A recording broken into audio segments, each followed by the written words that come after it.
মাসখানে কইছে মনে হয় 1.5-2 মাস। আচ্ছা যত ফকিরি পাড়া দৌলতদিয়া হ্যাঁ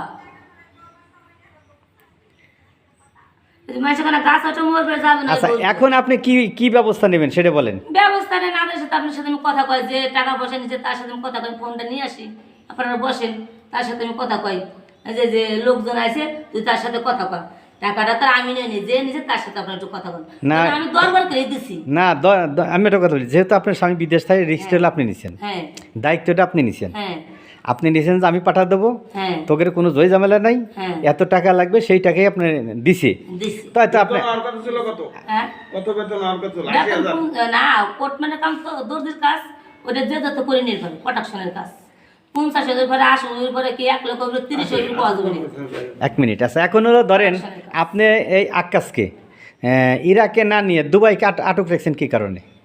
দুবাই ধরেন ইরাকের হলো যে বন্ধ হয়েছিল বিশ্বে, তাই না, ওরে কি করবেন? ওই দুবাই এখন ও যে কষ্টে আছে, হ্যাঁ, কালকে কষ্টে। যে ওর মা টাকা পাঠাইছে আরো 5 লক্ষ টাকা চাইছে, এই ব্যাপারে আপনি কি মন্তব্য সেটুকু বলেন।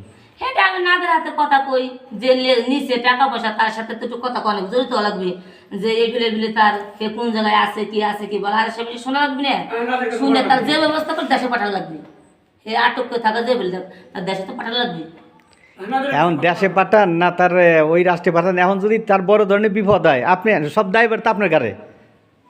আমার দায় কবে বলে কেউ করে, তারাও তো ওইবারও গেছিল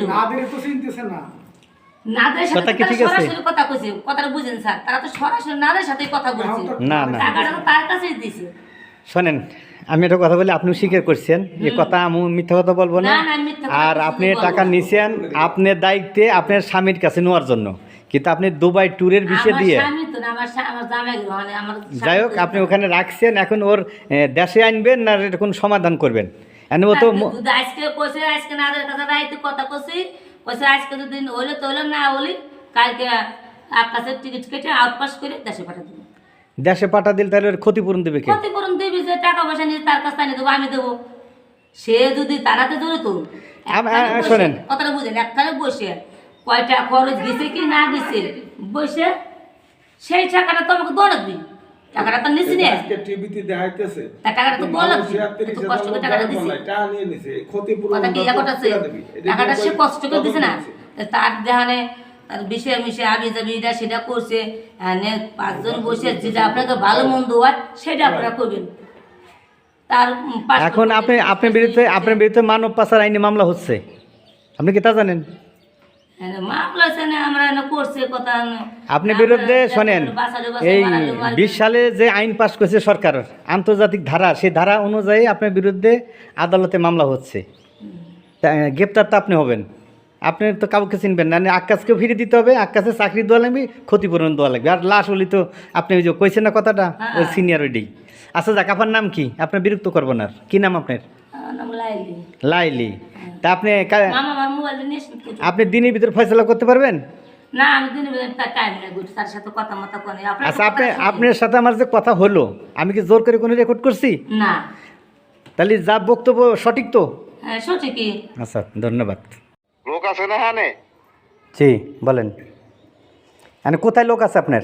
হ্যালো দুবাইতে আমার নিজের লোক আছে হ্যাঁ আরো আছে?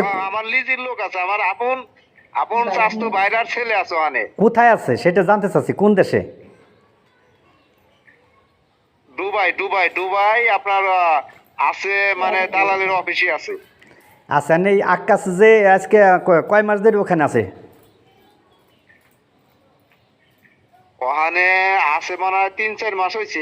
ওনার তো আমি রোজার ঈদের আগে আমি নিজে টিকিট কেটে দিবে চাইছি, আমি নিজে। আমি বলি আপনি দেখ আর না দেখ, আমি নিজে দিবে চাইছি টাকা।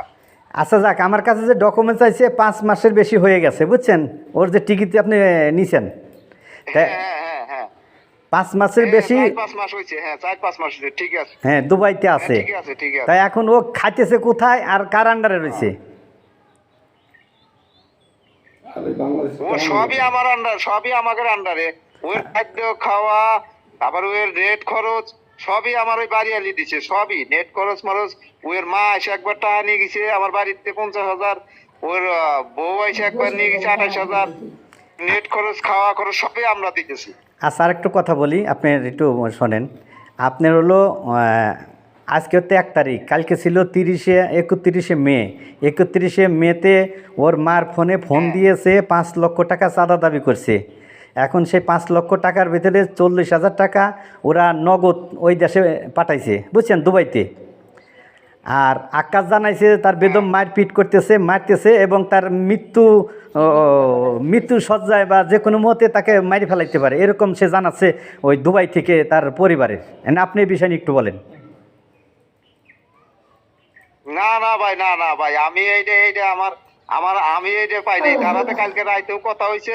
না এই ধরনের সবই বানানোর কথা। আমি দরকার হয় শোনেন ভাই, হ্যাঁ বলেন। আমি নালি পারে আপনাকে 2-3 দিনের ভিতর, আমি 2-3 দিনের ভিতর হের দেশে পাঠাতে সমস্যা নাই। আমি আমার এর ভিতর সবই বানাতো দরকার। আমি দালালের হাতে কথা কয়া এর দেশে পাঠা দেওয়া দিচ্ছি 2-1 দিনের ভিতর, সমস্যা নাই। আচ্ছা, আপনি যদি পাঠা দেন দেশে, ওর ক্ষতিপূরণটা দেবে কে? ওর যে টাকা নিছেন এই টাকাটা কে দিবে? আপনি দিবেন? যে আমি শোনেন যা ওর দিকে আমরা নাই দেখবো, ওর দিকে আমি নাই হনবো। আমার বাড়ি আরি মোবাইলের টাকা দিছে কয়েকবার কাঠ কেনার জন্য, আমার সাথে সবসময় কথা হইতেছে। ওর মা ওর বউ আমার বাড়িতে 2-3 বার এসে টাকা নিয়ে গেছে। আমার বাড়ির যেদিনকে কাছের ছাদ জ্বালাই দিছে ওই দিনকে ওর এরা আকাশের মা আইছে, আকাশের এক বুনি আইছে, তারা এসে আমার বাড়ি বার্তা টাকা নিয়েছে। আমি নিজে জানি, যেহেতু আমার আত্মীয়, আমি তো এটা ভাই মাইনে নেবো না, আমি এটা কোনো সময় মাইনে নেবো না। আমি আপনার যে কথাটা বোঝাইতে চাচ্ছি, যদি আপনি বাংলাদেশে আকাশকে পাঠান, আকাশ যে টাকাই আপনার কাছে নিক বা না নিক, বা ওর এখন তো বেশ কিছু টাকা আপনার কাছে রয়েছে, এটার ক্ষতিপূরণ কি আপনি দিবেন কি না সেটা আমি জানতে চাচ্ছি।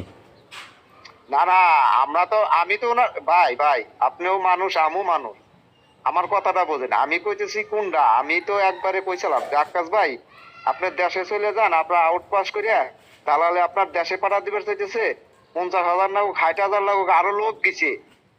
দালালের বাড়ি হলো গলন্দর ওর দালালের বাড়ির হাতে করে 3-4 জন লোক গেছে, আমার লোক গেছে।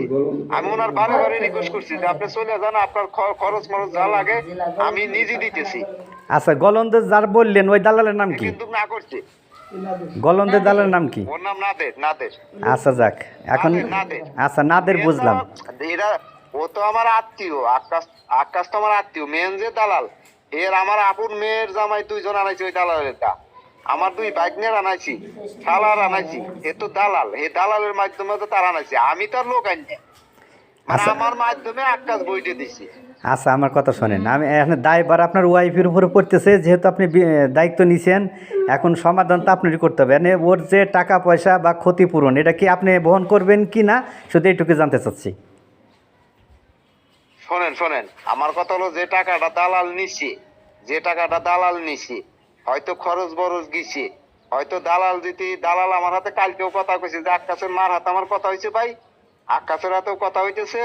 আমি 2-1 দিনে আউটপাস করে যেটি আমি এর আগে ঢুকে দিয়ে পারলাম, আর না হলে পরে আউটপাস করে আমি বাংলাদেশে পাঠাতে হবে।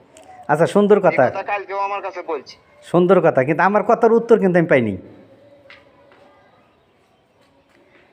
হ্যালো, কি উত্তর দেবো আপনার? আমি বলছি যে যদি আপনি যদি তার বৈধ ভিসা দিয়ে তার চাকুরি দেন, ভালো বেতনে দিয়ে দেন বা দেওয়ার কথা ছিল, যদি দেন তাহলে তার কোনো জয় ঝামেলা নেই।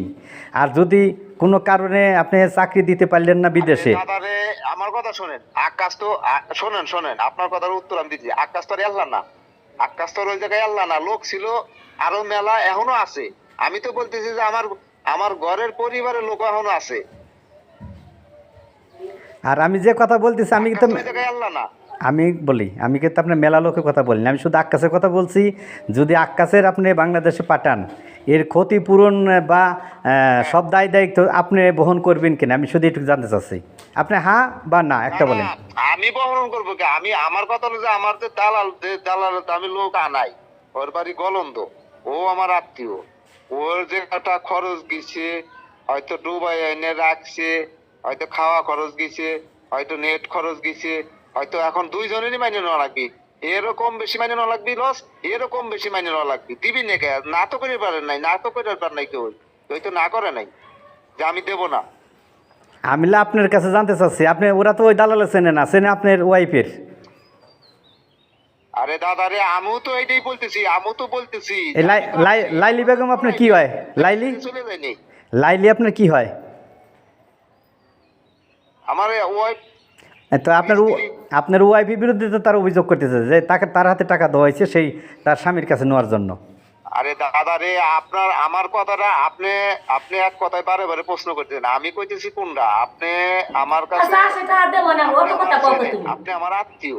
আমরা তো টানি এই দেব টাকা সমস্যা পয়সা কিছু মানুষই কামাই করে, টাকা পয়সা তো তা দেব আমরা, না নিজে দেব না, অত কথা কইছি আমি তার কথা কইব আমি তো টাকা দেব আমরা। আমার ওয়াইফও তার দুদিন পর দিন বসে কয় টাকা পাবে সেটা আর দেব। আর সে তো বলবে তো কথাটা, সে বললেই তো না আছে। দেবে টাকাটা নিছে উনি কইতেছে এই কথা। এই শোনেন, এ বললো যে 5 লাখ টাকা চাঁদা গেছে, 40,000 টাকা নিছে। এই পর্ব কোনো উত্তর দেয়? শোনেন ভাই, আপনি কিন্তু আমি দুইটা কথা আপনার উত্তর দিছি, একটার কিন্তু উত্তর দেন নাই। ছেলেটা যে আটক রাখছেন অবৈধভাবে, তাকে ওই দেশে আটক রাখা হয়েছে, 40,000 টাকা এটা তারা আইনগত ব্যবস্থা নিচ্ছে। মানে বলছে যে নদীতে শোনা রে সব মিথ্যা কথা। সমস্যা নাই। মানে কি কয় মিথ্যা কথা না বলে কেস হয় না। কথা কন না, কথা না। সত্য কথার কোনো মাইন নেই, আমি মরে যাবো ফাঁসি। আচ্ছা ঠিক আছে, ওই যে আপনার কথা অনেকটাই শুনছি, যাক আপনার হেফাজতে আছে, আপনার লোকের হেফাজতে ওই ছেলে আটক আছে, আপনি নিজে স্বীকার করলেন। এই যে আমার